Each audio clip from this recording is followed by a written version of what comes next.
నమస్తే. బొమ్మలు వేయటం ఎలా? ఈ పాఠంలో మనం కాంతి మూలం అంటే సోర్స్ ఆఫ్ లైట్ గురించి తెలుసుకుందాం. మనకు సకల వస్తువులు కనిపించేది లైట్ వల్లనే, అంటే కాంతి వల్లనే. అట్లాగే రంగులు కనిపించేది కూడా కాంతి వల్లనే. మనం రంగుల గురించి గత పాఠంలో నేర్చుకున్నాం. ఇప్పుడు సోర్స్ ఆఫ్ లైట్ గురించి నేర్చుకుందాం. ప్రతి ఆర్టిస్టు తప్పనిసరిగా సోర్స్ ఆఫ్ లైట్ గురించి తెలుసుకోవాలి. సోర్స్ ఆఫ్ లైట్ అంటే ఏమిటి? ఇప్పుడు మనకు రకరకాల చోట్ల నుంచి మనకు కాంతి వస్తుంది. ముఖ్యంగా సూర్యుడి నుంచి కాంతి వస్తుంది, చంద్రుడి నుంచి కాంతి వస్తుంది, నక్షత్రాల కాంతి వస్తుంది, అట్లాగే కాస్మిక్ లైట్ కూడా వస్తుంది. అది కాకుండా ఆర్టిఫిషియల్గా మనం తయారు చేసుకున్న కాంతి, మంట పెట్టామనుకోండి చుట్టూ వెలుతురు వస్తుంది. అట్లాగే క్యాండిల్ వెలిగించిన, దీపం వెలిగించిన, బల్బు వెలిగించిన, ట్యూబ్స్ వెలిగించిన, ఇలాంటి లైట్లు వెలిగించిన మనకు కాంతి వస్తుంది. అది సోర్స్ ఆఫ్ లైట్ అవుతుంది, కాంతి మూలం అవుతుంది. అక్కడి నుంచి కాంతి వస్తుంది. కాంతి ఎలా వస్తుంది? అది వస్తువులపైన ఎలా పడుతుంది? ఆ వస్తువులు మనకు ఎట్లా కనిపిస్తున్నాయి? మనం ఆ వస్తువులను అట్లా చిత్రించాలంటే మనం కాంతిని ఎట్లా వెయ్యాలి, ఇక్కడ ఎట్లా చిత్రించాలి అనేదే ఈ పాఠం లక్ష్యం. ఒకవేళ మన కాంతి మూలం సోర్స్ ఆఫ్ లైట్ చాలా పెద్దదైనట్టయితే, అంటే సూర్యుడు మనకన్నా పెద్దది, మనకన్నా ఎన్నో రెట్లు పెద్దది, సూర్యుడు పెద్దదైనట్టయితే మన నీడ బాగా గుర్తుంచుకోవాలి, సైజు మారదు, అసలు అంతే ఉంటుంది. మనం ఎంతలా ఉన్నామో, ఎంత సన్నగా ఉన్నామో అంతే ఉంటుంది. అయితే పొడవు పెరగవచ్చు. పొడవు ఎందుకు పెరుగుతుందంటే సూర్యుడి కోణాన్ని బట్టి, అది కిందికి వెళ్ళిపోతుంటేనో లేకుంటే ఉదయించేటప్పుడు కింది నుంచి పైకి వస్తున్నప్పుడు పొడవు పెరుగుతుంది. ఎందుకంటే దాని యాంగిల్ని బట్టి. కానీ సైజు మాత్రం అస్సలు పెరగదు. అంటే సోర్స్ ఆఫ్ లైట్ పెద్దదైనప్పుడు మన నీడ అంతే ఉంటుంది. ఇది నీడ అనుకుందాం. నీడ సైజు, ఈ సైజు గురించి మాట్లాడుతున్నా. ఈ సైజు ఎంత ఉంటుందో ఈ సైజు అంతే ఉంటుంది. స్ట్రైట్గా ఉన్నప్పుడు, కరెక్ట్గా మనకు సూటిగా ఉన్నప్పుడు సూర్యుడైనా చంద్రుడైనా ఒకవేళ అట్లా ఉన్నట్టయితే ఈ పొడవు కూడా అంతే ఉంటుంది. అట్లాగే దానికి పూర్తి విరుద్ధంగా ఇది తీసేస్తున్నాను.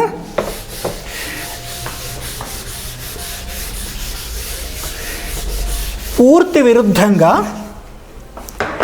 సోర్స్ ఆఫ్ లైటు మనకన్నా చిన్నదిగా ఉన్నట్టయితే, అంటే సపోజ్ ఒక క్యాండిల్ పెట్టుకున్నాం.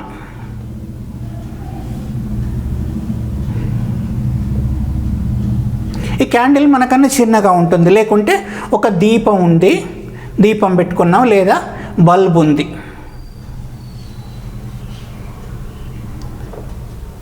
బల్బ్ ఉంది. ఇవి ఉన్నట్టయితే మన సైజ్ ఎట్లా ఉంది? మనం దానికన్నా పెద్దగా ఉంటాం. ఆబ్వియస్లీ మనం దానికన్నా పెద్దగా ఉంటాం. అయితే కాంతి ఇట్లా వెళ్తుంది కనుక మనది గోడ మీద చాలా పెద్ద నీడ పడుతుంది. పిల్లలు చూసుకొని కొందరు ఆనందిస్తారు, కొందరు భయపడతారు. ఇట్లా పెద్ద నీడ పడుతుంది. ఇది ఆర్టిస్ట్ అర్థం చేసుకోవాలి. అక్కడున్న సోర్స్ ఆఫ్ లైట్ ఏంటి, దాని నీడ ఏమిటని. అయితే వస్తువుల మీద నీడ ఎట్లా పడుతుంది అనేది కూడా ఆర్టిస్టు అర్థం చేసుకొని చిత్రించాల్సిన అంశం. అయితే మన స్టూడియోలో లేకుంటే మన గదిలో కూర్చొని బొమ్మలు వేసుకుంటున్నప్పుడు ఏదన్నా ఆబ్జెక్ట్ని అక్కడ పెట్టామనుకోండి, ఆబ్జెక్ట్లో రకరకాల వైపుల నుంచి కాంతి పడే ప్రమాదం ఉంటుంది. ఒక కిటికీ నుంచి పడవచ్చు, లేకుంటే ఒకవైపు లైట్ ఉండొచ్చు, లేదా రెండు వైపులు మూడు వైపులు లైట్లు ఉండొచ్చు. ఈ రకరకాల వైపుల నుంచి ఇదొక కుండ బొమ్మ మనం చిత్రిస్తున్నాం అనుకుందాం. కుండ బొమ్మ మనం ఒక టేబుల్ మీద కుండ బొమ్మ పెట్టుకొని చిత్రిస్తున్నాం అనుకుందాం. ఇక్కడ కిటికీ ఉండొచ్చు. ఈ కిటికీ నుంచి మనం అనుకోకున్నా సూర్యుడు వైపు లేకున్నా కూడా కాంతి దీనిపైన పడుతుంది. ఇక్కడ ఒక ట్యూబో లేకుంటే లైటో, ఏదో లైట్ సోర్స్, ఇంట్లోని ఆర్టిఫిషియల్ లైట్ సోర్స్ ఉండొచ్చు. ఉన్నట్టయితే దాని లైట్ కూడా దీని మీద పడుతుంది. రిఫ్లెక్షన్స్ ఏమన్నా అద్దం ఇక్కడ ఉండొచ్చు. ఈ అద్దంలో కాంతి, ఈ కాంతి సోర్సెస్ నుంచి వచ్చి అద్దాన్ని ప్రతిఫలించి దీనిపైన పడవచ్చు. అంటే అనేక రకాలు, ఇక్కడ టేబుల్ నుంచి కూడా ఇట్లా పడవచ్చు. కాబట్టి ఒకే ఒక సోర్స్ నుంచి మనకు కాంతి మన సబ్జెక్ట్ పైన ఆబ్జెక్ట్ పైన మనం ఏ బొమ్మ పైన పడేటట్టు చూసుకోవాలి ఆర్టిస్టులు. కాబట్టి మనం ఆర్టిఫిషియల్ లైట్ అంటే మనం అంతటా మనం సృష్టించుకున్న లైట్లు అంటే లైట్ పెట్టుకొని తప్పకుండా ఏదన్నా ఒక లైట్ పెట్టుకొని ఈ కుండని చిత్రిస్తున్నాం. దానికి అన్ని వైపుల నుంచి రాకుండా వీటిని మూసేయడమో పరదాలు వేయడం ఏదో చేసి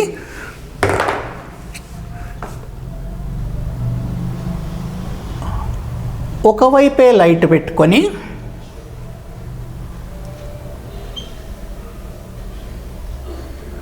మనకు రకరకాల లైట్లు దొరుకుతాయి ఆర్టిస్టుల కోసం బజార్లో. ఒకవైపే లైట్ పెట్టుకొని చిత్రిస్తే ఆ లైట్ ఎట్లా ఉంది, నీడ దాని మీద ప్రతిఫలించే నీడ ఎట్లా ఉంది తెలుస్తుంది. ప్రతి ఆర్టిస్టు లైట్ గురించి ఎట్లా నేర్చుకుంటారో నీడల గురించి కూడా అట్లాగే నేర్చుకోవాలి. నీడల వల్లనే ఏంది, అది ఏ ప్లేస్లో ఉంది, ఎక్కడుంది, భూమి మీద ఉందా, ఆకాశంలో ఉందా తెలుస్తుంది. ఇదివరకు మీకు చెప్పాను, అది కేవలం నీడల వల్లనే మనకు భూమికి దానికి ఉన్న సంబంధం తెలుస్తుంది. భూమి అంటే కింద తలం, టేబుల్ మీద ఉందా లేకుంటే కింద ఉందా, ఆకాశంలో ఎగురుతుందా లేకుంటే పైనుంచి ఫ్యాన్ లాగా వేలాడబడుతుందా అనేది కేవలం నీడల వల్లనే మనం చిత్రించగలం. మామూలుగా చూస్తేనేమో కనిపిస్తుంది రకరకాల కారణాలతో. అయితే వేసేటప్పుడు మాత్రం ఇప్పుడు ఇక్కడ లైట్ సోర్స్ ఉంటే ఇక్కడంతా లైట్ పడుతుంది, రౌండ్ థింగ్స్ మీద రౌండ్గానే పడుతుంది, ఇటంతా డార్క్ పడుతుంది, చీకటి పడుతుంది. అది ఒక పద్ధతి ప్రకారం పడుతుంది.